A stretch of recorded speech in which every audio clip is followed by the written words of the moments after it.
Dia seseorang yang menyelesaikan studinya di bidang kedokteran, belajar di Baghdad, kemudian melanjutkan S2-nya di Liverpool, melanjutkan belajar di sana. Tatkala dia berada di Amerika dan dia mendengar bagaimana telah berkumpul musuh-musuh Islam membuat langkah-langkah ke depan untuk memurtadkan seluruh negeri Afrika. Mereka ingin menjadikan target mereka kala itu tahun 2000 seluruh negeri Afrika murtad beragama Nasara. Itu target mereka. Dia kaget. Setelah dia mendengar, dia tidak diam, berangkat ke Kuwait, negeri asalnya. Dia bukanlah orang besar pada hakikatnya dari sisi ketenaran, tidak. Abdurrahman Al-Sumaid, tak banyak orang mengenalnya. Apa yang dia lakukan? Dia tinggalkan Kuwait, berangkat berpuluh tahun, 30 tahun lebih berdiam di Afrika sana. Subhanallah. Berdakwah, menyuruh manusia kepada agama Allah Subhanahu wa taala. Tahukah Anda berapa orang Islam di tangannya? Tadi saya katakan dia bukan orang alim besar, tapi dia punya semangat besar, punya cita-cita besar. Berpuluh tahun di Afrika, dia berhasil mengislamkan 10 juta manusia. Allahu Akbar. Dia berhasil mendirikan 5.000 masjid di seluruh negeri-negeri Afrika. Subhanallah. Di sebanyak 34 negeri-negeri Afrika, dia berhasil mendirikan 5.000 masjid. Berapa yang kita dirikan dari masjid? Berapa orang masuk Islam di tangan kita? Tanyakan diri kita masing-masing. Berapa banyak proyek-proyek besar yang dia bangun sendiri? Subhanallah. 7.000 sumber-sumber air berhasil dia buat. Sumur-sumur bor yang begitu dahsyat di negeri Afrika yang terkenal dengan kekeringan. Sampai 1.500 meter ke bawah, dia berhasil menguatkan air-air menjadi sumber kehidupan bagi masyarakat Afrika. Dia melihat betapa kemiskinan melanda negeri Afrika. Sementara kebanyakan penguasa-penguasanya adalah kaum Nasara. Dengan program-program diutus anak-anak mereka berangkat ke negeri-negeri Eropa sana, pulang membawa gelar doktor, profesor. Mereka menjabat sebagai menteri, mereka menjabat sebagai kepala negara, mereka menjadi orang-orang penting di negeri-negeri sana. Allahu Akbar. Kaum muslimin masakin, fuqara, apa yang dia lakukan jemaah sekalian? Dia buat universitas besar di 2 negara. Satu di Mali, satu lagi dia buat di Zanzibar, Tanzania. Universitas besar menyekolahkan anak-anak kaum muslimin. Kemudian untuk lanjutan S3-nya, dia kirim anak-anak kaum muslimin, subhanallah, ke negara-negara maju mempelajari ilmu-ilmu yang mereka butuhkan. Dan tahukah Anda berapa banyak dia tanggung anak-anak yatim piatu?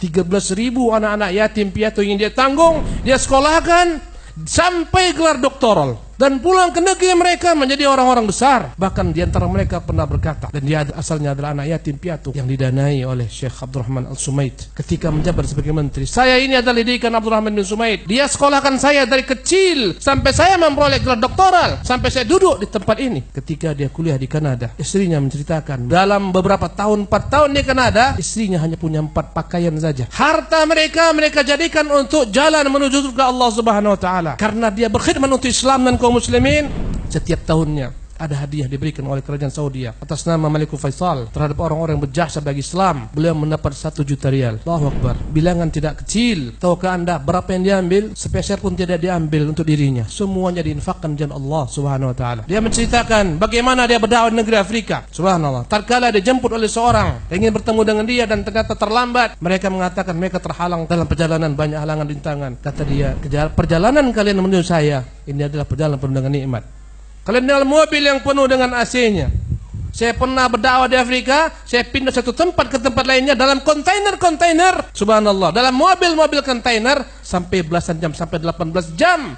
Pada tahun 2013 beliau meninggal rahimahullah tabaraka taala rahmatan wasi'atan. Orang ini adalah orang yang tak begitu dikenal oleh manusia, tapi orang-orang Afrika mengatakan dialah raja di Afrika sana. Fuqara, masakin, mereka mengenal dia, dan dia bukanlah orang berilmu syar'i sebagaimana saya sebutkan tadi, tapi dia mampu melakukan banyak hal dalam dakwah. Ini contoh daripada contoh-contoh orang besar yang mampu berdakwah dengan apa yang dia miliki. Subhanallah. Maka Anda wahai kaum muslimin yang dimuliakan Allah Subhanahu wa taala, tanyakan kepada diri Anda, apa kontribusi Anda telah berikan kepada Islam dan kaum muslimin? Berapa masjid yang Anda bangun? Berapa orang yang Anda Islamkan? Berapa orang yang Anda giring mendapat petunjuk Allah Subhanahu wa taala? Tanyakan kepada diri masing-masing. Orang besar adalah orang senantiasa bercita-cita besar. Orang besar adalah orang yang terlahir bukan untuk dirinya semata, tapi dia terlahir untuk orang banyak. Itu ciri-ciri orang besar. Nabi kita yang mulia SAW mengatakan khairan nas anfa'uhum linnas. Orang yang terbaik adalah orang yang paling banyak manfaatnya untuk manusia. Tahukah Anda apa perkataan Syekh Abdul Rahman Al-Sumaid? Anak saya ada berapa orang? Yang paling bakhil di antara anak saya, yang paling kikir di antara anak saya, kami menganggapnya kikir, adalah yang berkorban dengan setengah hartanya. Yang paling kikir menurut hitungan mereka di antara anak-anaknya adalah berinfak dengan setengah hartanya. Jemaah yang dimuliakan oleh Allah Subhanahu wa taala, apa yang telah Anda buat untuk Islam? Apa yang telah Anda persembahkan untuk kaum muslimin, untuk anak-anak kaum muslimin? Mari bersama-sama kita pikirkan. Hendaklah kita sejak saat ini berpikir selalu, sebelum aku meninggal, apa yang ku buat untuk Islam?